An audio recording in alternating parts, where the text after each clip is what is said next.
squeezing? No, I can't. I gotta get her back here. So that.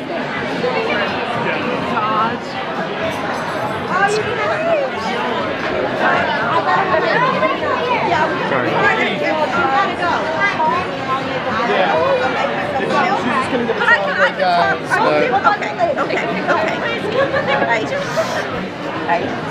Okay, so where do you want it? We're gonna go. We have like a setup. Okay, we have a setup now. Hi, Jane. We've been waiting for you. Hello. Hi. This is Santina. We've been petitioning and canvassing for you guys.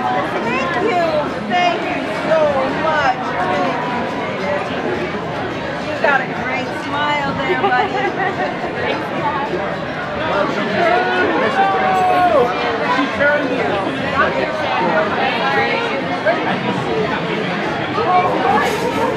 I'll put the stuff on whatever, wherever I can. I can. I promise. I Ambulance, we're going to get behind to annoy my husband's uncle. So I'll send him all this. He's going to go crazy. They want me to Stop sending me all that music and stuff like that. I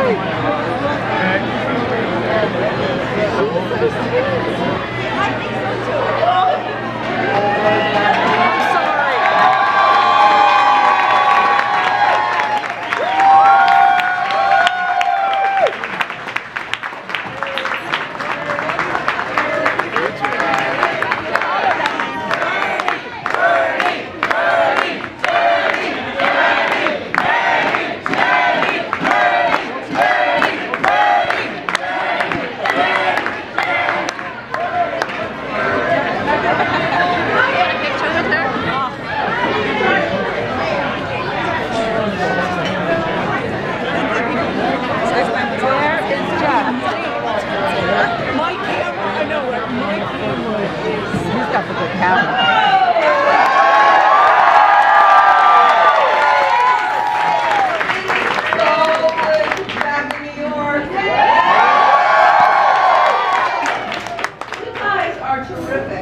I am so astounded by the volunteers and the people that support us.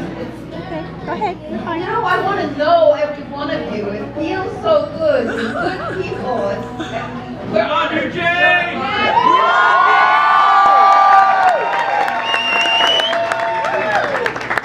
I'm so happy to be here. Bernie will be in Long Island City on the 18th and having a big rally. So hopefully he'll get a chance to meet all of you. But I thought I'd have an intimate setting. However, it's a little bit bigger than I thought.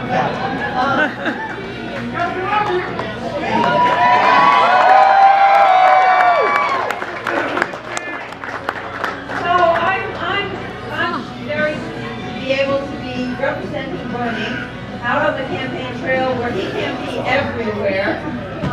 And I just want to tell you that I met him 35 years ago when I was a community organizer, and he spoke at a mayoral debate. And I listened to him and I said, this man embodies everything I ever believed in.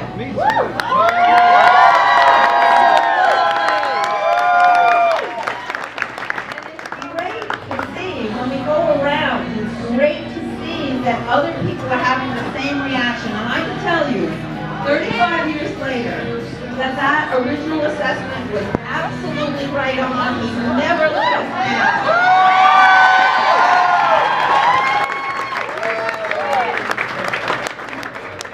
And that's a lot to be saying for a wife, you know? But he is completely committed to what he tells you. He believes what he says what he means, and he will follow through. He always has.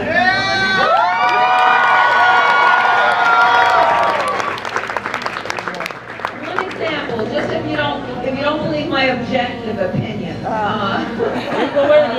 In Vermont, he received 86% of the primary vote. That's right!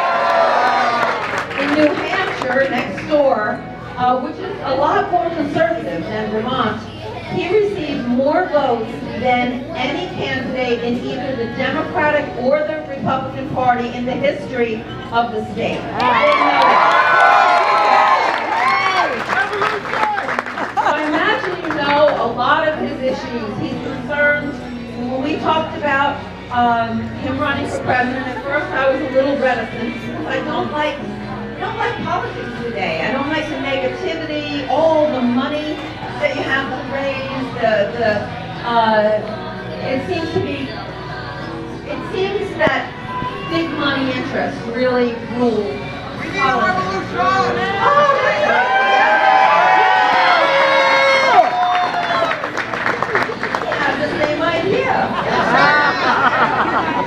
So we talked about it and talked about it, and he said, you know, the power, the decisions, even the discussions that are taking place in Washington seem to be resting in the hands of fewer and fewer people every year. The lobbyists, the big donors, the corporate interests seem to be not how we felt. And we thought, well, okay, we can either give up or show up, and Bernie doesn't give up.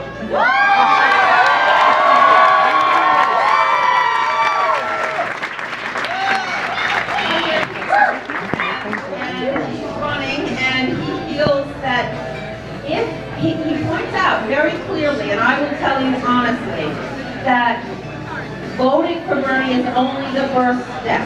Right now, in this primary on April 19th in New York, you have a very clear choice. Status quo, establishment, or political revolution.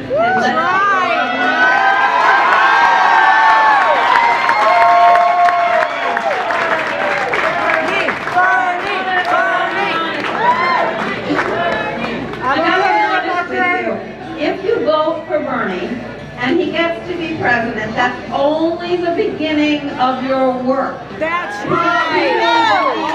And I believe we need you. It's not a question, no president can just change things. But what can happen is if there are people outside the system, outside in the streets, and talking about the issues and fighting for the issues, we will be able to transform this nation. So it's once again a government of the people, by the people, and for the people.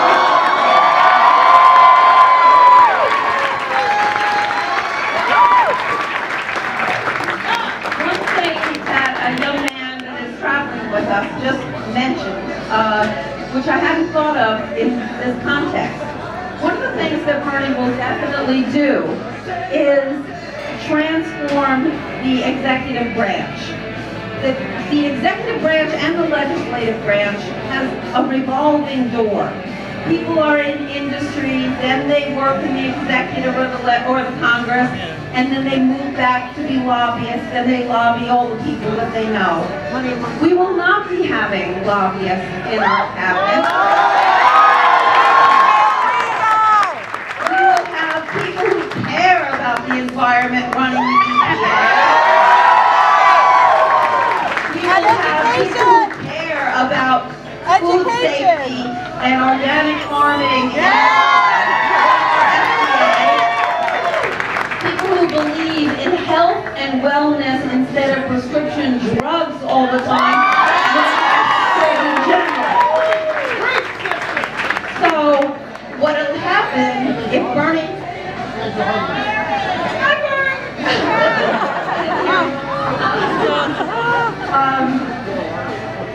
what we will be having are people that are from America, the people of the United States, that look like the United States, the people that are in the disappearing middle class to get back in power and make sure that we increase the middle class and bring their voices to the middle of the discussion, have them be the focus.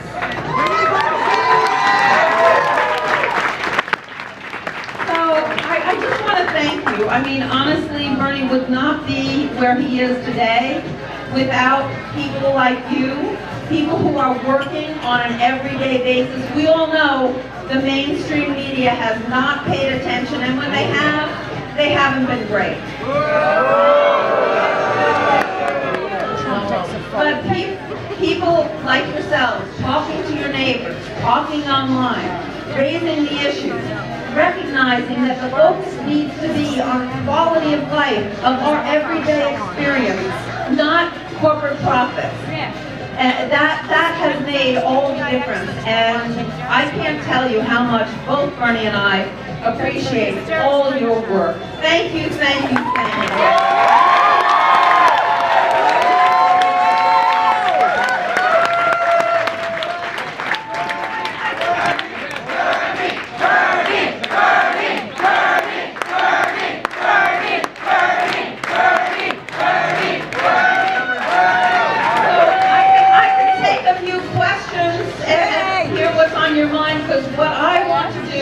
As we move forward, and what I will do is time to listen and resonate the voices of the people whose voices are not heard in the halls of Congress. Yes, ma'am. Is canvassing for us to win. What is the canvassing is essential. Bernie has won every election that he's run based on door knocking. He can't do it all. He relies on you. So treat people with respect. Listen to their opinions, give them the facts, and I think once they hear the facts, they're going to come along to Bernie. So thank you.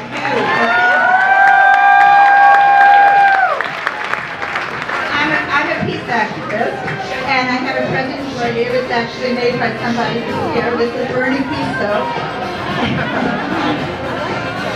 And I just want to say that I so dearly hope that Bernie will do something to rein in military spending and put it toward all the other things that are so badly needed in the country.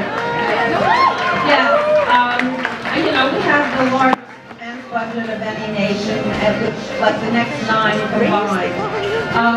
Bernie is a peace candidate, but he's not a pacifist. He ends up voting for what needs to be voted for. I mean, Kosovo, when they had the genocide there, he supported that war. He opposed the Iraq war because he listened to the issues, and he listened. The thing about Bernie is he's an incredibly principled person, and he doesn't have a knee-jerk response depending on who offers the issues. So it's been good down in Washington for him because even Republicans respect him, they like him. They disagree with him, but they accept that